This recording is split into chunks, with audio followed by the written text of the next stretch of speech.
నమస్తే, welcome to JP news. గత 4-5 రోజులుగా చంద్రబాబు నాయుడిని ఉప ప్రధానమంత్రిగా నియమిస్తే ఎలా ఉంటుంది?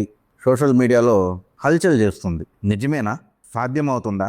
అసాధ్యమవుతుందా? సుదీర్ఘ రాజకీయ అనుభవం వ్యక్తిగల చంద్రబాబు నాయుడిని ఉప ప్రధానమంత్రిగానే నియమించాలా? ప్రధానమంత్రిగా నియమిస్తే ఎలా ఉంటుంది? తనకుండే ఆలోచనలతో దేశాన్ని ఇంకొంచెం ముందుకు తీసుకెళ్తాడు కదా.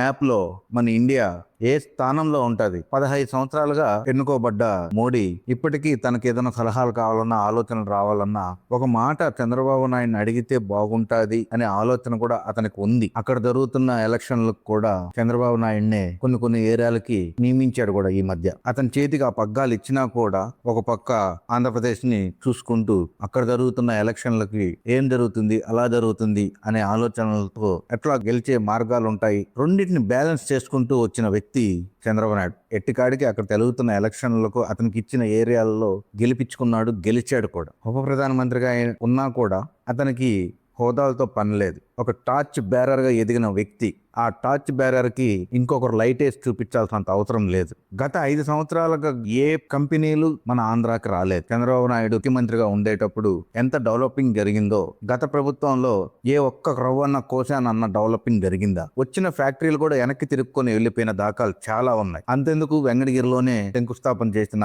జగన్మోహన్ రెడ్డి మరుసటి రోజుకి చిలా పథకం లేకుండా ఎత్తుకొని వెళ్ళిపోయారు. అలాంటి దాఖలు ఉన్న గత ప్రభుత్వం ఉప ప్రధానమంత్రిగా ఇవ్వాలని దుమారం రేపుతున్న అన్న వాక్యం తన చెవిని పడ్డ జగన్మోహన్ రెడ్డికి అతను ఎంత వెతకారంగా మాట్లాడాడు అంటే అంత వెతకారంగా మాట్లాడాడు. అతని వయసుకున్నంత అనుభవం లేదు తనకి. ఇప్పటికీ కూడా మన దేశానికి ఏం జరుగుతుంది, ఎలా జరుగుతుంది, ముందస్తు ఆలోచనలతోనే 2047కి ఏం బాగుంటుంది, ఫ్యూచర్ ఎలా ఉంటుంది అనే ఆలోచనలో ఉండేవాడే చంద్రబాబు నాయుడు. ఈ మధ్య కాలంలో కూడా ఇరాన్ ఇజ్రాయెల్ యుద్ధాలు జరుగుతుంటే కూడా వాటికి ముందస్తు జాగ్రత్తగా ఆయిల్, పెట్రోలింగ్, గ్యాస్ అలాంటి వాటికి సంబంధించినవి కూడా ముందస్తు ఆలోచనలతోనే అధికారులకి సూచనలు ఇస్తున్నాడు. అలాంటి వ్యక్తికి ప్రధానమంత్రిగా కూడా ఇచ్చినా కూడా చేయగలిగే కెపాసిటీ, చేయించగలిగే అనుభవం తన దగ్గర ఉంది. ఇది సోషల్ మీడియాలో దుమారం రేపుతున్న అది నిజమైతే బాగుంటుందని చెప్పి చాలా మందికి కూడా ఆశ కలుగుతుంది. ఒకసారి ఆ జగన్మోహన్ రెడ్డి వెతకారంగా మాట్లాడిన మాటలు చూడండి.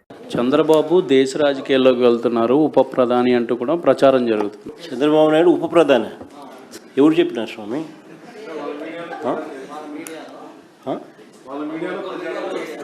వాళ్ళ మీడియాలో వాళ్ళు రాసుకుంటున్నారా? వాళ్ళు చెప్తున్నారా? గొప్ప సంగతి నిజంగా. ఈయన ముఖ్యమంత్రిగానే భరాయించలేకున్నారు ప్రజలు.